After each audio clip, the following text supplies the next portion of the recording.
हाँ जी, थंबनेल पे देख के यदि आप इस वीडियो के अंदर तक आ गए हैं, तो आज मैं आपसे ज़्यादा नहीं 5 टू 10 मिनट्स लेना चाहता हूँ आपके और आपसे कुछ बात करना चाहता हूँ।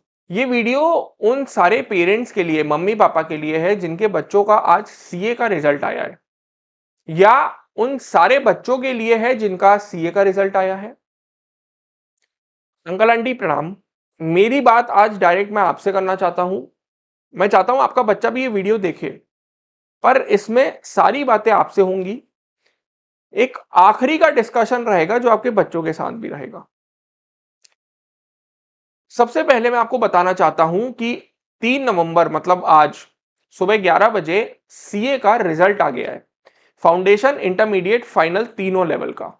यदि आप तक रिजल्ट पहुंच गया है और रिजल्ट अच्छा नहीं है, कोई नहीं, हम बात करेंगे। यदि आप तक रिजल्ट नहीं पहुंचा है, नाराज मत होइएगा। कहीं ना कहीं आपके बच्चे के मन के अंदर दो चीजें हैं, दो कारण हैं जो रिजल्ट आप तक नहीं पहुंचा। पहला, उसको आपको बताने में एक डर लग रहा है। डर ये नहीं लग रहा कि आप डांटेंगे, आप मारेंगे। अब तो डर ये रहा ही नहीं है, वो तो स्कूल का डर होता था। डर ये है कि उसको ऐसा लग रहा है कि वो आपकी उम्मीद तोड़ देगा। उसको ऐसा लग रहा है कि आपकी उम्मीद टूट जाएगी उससे। आप ऐसा समझने लगोगे कि यार शायद बच्चे के बस की बात नहीं है, और वो ये नहीं चाहता, वो करके दिखाना चाहता है। बहुत मेहनत करते हैं बच्चे, मैं देखता हूं। इसलिए वो आपके सामने नहीं आ पा रहा और वो आपको फोन करके रिजल्ट नहीं बता पा रहा।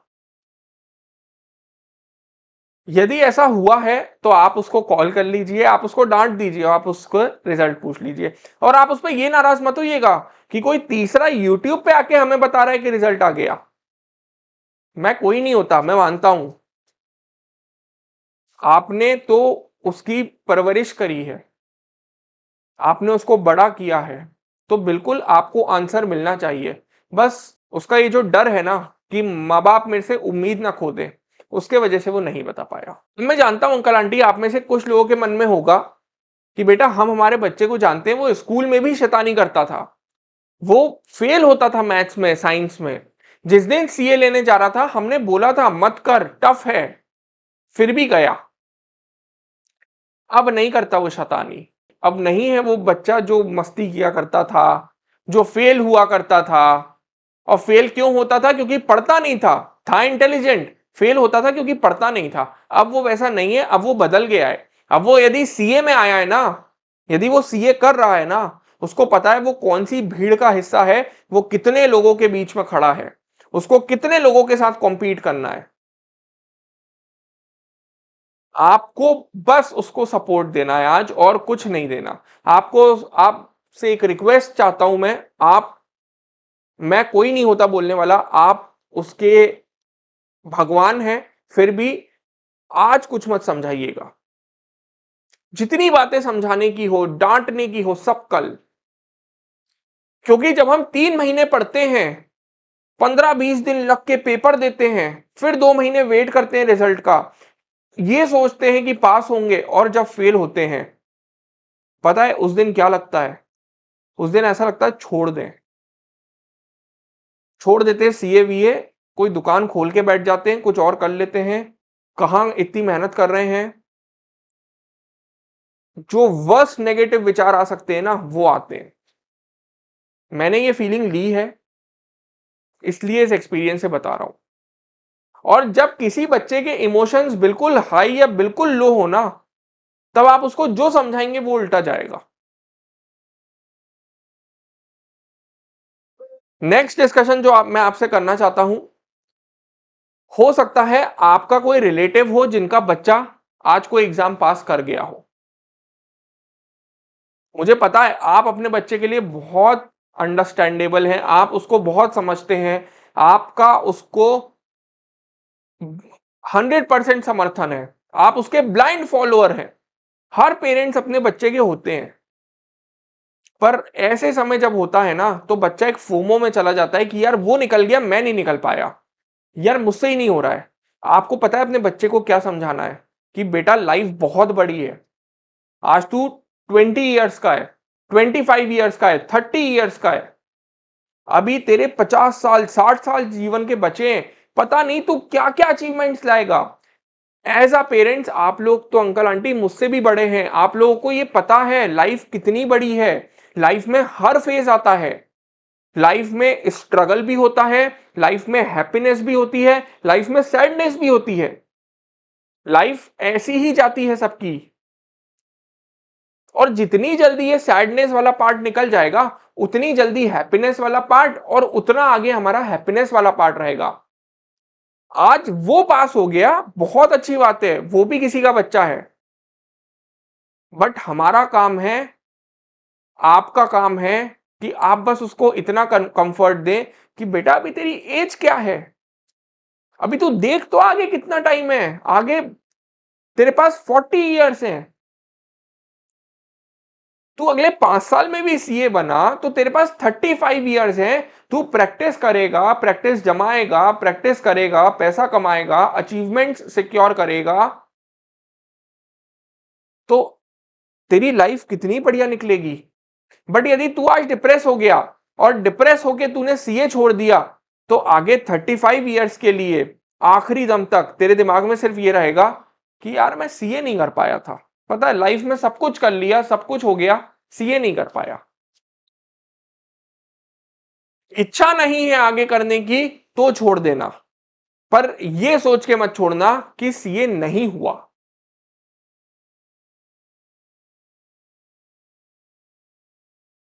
सब लोग मेरी इस बात को समझना, लाइफ बहुत लंबी है, बहुत अचीवमेंट्स आने हैं, बहुत अचीवमेंट्स हैं लाइफ में। आज का फेलियर से कुछ डिसाइड नहीं होने वाला। हाँ, थोड़ा सा हमें 2.5 महीने 3 महीने का हमारे ड्रीम्स को एक एक्सटेंशन मिला है तो कोई बात नहीं, जनवरी सही। इसके बाद में एक और इंपॉर्टेंट टॉपिक पर डिस्कशन करना चाहता हूं अंकल आंटी। आप में से कुछ लोग शायद आज इसलिए मायूस हो रहे होंगे क्योंकि शायद आप अपने बच्चे को कंफर्ट दे रहे हैं, पर बैक ऑफ द माइंड आपको ऐसा लग रहा है कि यार फैमिली कंडीशन ऐसी नहीं है कि हम बहुत कंफर्ट दे पाए। हम चाहते हैं हमारा बच्चा थोड़ी जल्दी अर्निंग स्टेज पे आ जाए। मैं आपसे एक बात बोलना चाहता हूं, आपने कितनी मेहनत करी है पूरे लाइफ, कितना आपने आपने कितना स्ट्रगल किया है, आपने अपने बच्चों को सब कुछ देने के लिए क्या कुछ नहीं किया, सब कुछ किया है। हो सकता है आपके समय एजुकेशन इतना फेमस नहीं था या एजुकेशन इतनी ली नहीं जाती थी, था, हम सबके पेरेंट्स के समय education was not that important and education was not on that level.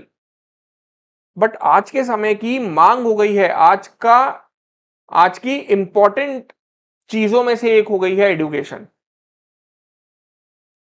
उसको वक्त दीजिए, उसको समय दीजिए, मुझे पता है आप दे रहे हैं, बस मैं आपसे क्यों बात कर रहा हूं क्योंकि कहीं ना कहीं आप भी तकलीफ में होंगे और मैं उसकी तकलीफ नहीं मिटाना चाहता, वो तो मैं मिटा दूंगा, वो मेरे पास आएगा अभी थोड़ी देर में कि सर जीएसटी का बताओ कैसे पढ़ना है, तब मैं उसकी तकलीफ मिटा दूंगा। मैं आपकी तकलीफ मिटाना चाहता हूं कि आप चिंता मत करिए, निकल जाएगा, उसका हो जाएगा, वो मैच्योर है, वो समझता है, वो परेशान नहीं होगा यदि आप परेशान नहीं होंगे तो। बस आप उसको पैट कर दीजिए, पीछे पीठ थपथपा दीजिए कि बेटा बहुत बढ़िया, तूने मेहनत करी और मेहनत ही मायने रखती है। लास्ट चीज में एक ऐसा डिस्कशन करना चाहता हूं जो इस समय के लिए बहुत इंपॉर्टेंट है, और वो ये डिस्कशन है कि आज का ये जो समय चल रहा है ना यूट्यूब रील्स का, ये थोड़ा सा एडवर्स समय है हम सब के लिए। आप में से कुछ लोग होंगे जो 25 ईयर्स के होंगे, और ये बात सिर्फ पेरेंट्स के लिए नहीं है, ये बात सारे एस्पिरेंट्स के लिए। आप में से कुछ होंगे जो 25 ईयर्स के होंगे और अभी तक सीए नहीं निकल पा रहा है, और आप देखते होंगे कि 22 साल 23 साल में कोई यूट्यूबर है जिसके पता नहीं कितने करोड़ का बंगला बन रहा है, कितने करोड़ की गाड़ियां हैं। तो मैं आज आपको एक चीज बोलना चाहता हूं, मैं ये नहीं बोलूंगा कि उसने मेहनत नहीं करी, हर इंसान जो इतने ऊपर बैठा है उसने मेहनत करी है, पर आप जिस करियर में घुसे हो आप उसको इससे कंपेयर नहीं कर सकते। आप जिस करियर में हो, जब एक बार आप बन जाओगे, मार्केट में जाओगे, लोग अपनी चेयर आपको देंगे। और लाइफ में सिर्फ मनी इंपॉर्टेंट नहीं होता, ये आप आपके पेरेंट्स से पूछ लेना। होता इंपॉर्टेंट, बट मनी के साथ should come the social esteem, the social respect, and this will give you. हर बंदा आज रील्स बना रहा है, हर बंदा आज यूट्यूबर बन रहा है। मैं कोई ये नहीं बोल रहा यूट्यूब करियर खराब है, उसको खराब कर दिया गया है। पहले आज से 10 साल पहले यूट्यूब पे शॉर्ट फिल्म्स आती थी, वो एक टैलेंट का काम था। फिल्म मेकिंग एक टैलेंट है, वो अपने आप में एक करियर है। बट जो आज के समय में हर इंसान एक वीडियो बना के सोचता है यूट्यूब पे डाल दूं। ठीक है, मुझे पता है आप लोग ये वीडियो यूट्यूब पे देख रहे हैं, बट मेरा करियर यूट्यूबर नहीं है। मेरा करियर है मेरा जीएसटी का काम, मेरा जीएसटी की नॉलेज, एक इनटेंजिबल एसेट, वो है मेरा करियर। तो इस फोमो में फंस के कि यार यूट्यूब चैनल चालू कर लेते हैं, आपको एक बात बताऊं, पता नहीं कितने लाख यूट्यूब चैनल बनते हैं तो एक या दो फेमस होते हैं। और ये बात मैं आज इसलिए कर रहा हूं क्योंकि जब नेगेटिव रिजल्ट देखोगे और अपना माइंड रिफ्रेश करने के लिए यूट्यूब खोलोगे, फिर वहां किसी 21 साल 22 साल के लड़के को देखोगे जो बहुत फैंसी लाइफस्टाइल जी रहा है, तो आपको लगेगा कि यार मैं ये क्यों कर रहा हूं, मैं वो क्यों नहीं कर रहा। तो भाई तुम ये इसलिए कर रहे हो क्योंकि तुम एक स्टेगनेंट, एक ऊंचा करियर बनाना चाहते हो। तुम एक डिग्री ले रहे हो, तुम एक एजुकेशन ले रहे हो, और एजुकेशन बहुत इंपॉर्टेंट होती है। अपने दादाजी से जाके पूछना, अपने पापा से जाके पूछना। हर इंसान को 25 साल तक, 25 ईयर्स तक, 30 ईयर्स तक एजुकेशन में इन्वेस्ट करना चाहिए, क्योंकि एजुकेशन लाइफ टाइम तुम्हारी हेल्प करेगा। अरे रील तो तुम आफ्टर 30 भी बना सकते हो, यूट्यूब पे तो आफ्टर 30 भी आ सकते हो। उस चीज के फोमो में आके ये नेटवर्किंग वाले काम मत चालू करना। जिस दिन यूट्यूब ने एड रेवेन्यू देना बंद कर दिया ना, और जिस दिन, देखो ये तो ना एक हाइप होता है, जिस दिन हाइप खत्म उस दिन डाउनफॉल। ये मैं बहुत स्ट्रिक्ट लैंग्वेज में आप सब लोगों को समझा रहा हूं। Focus on your career, focus on this CA and complete it.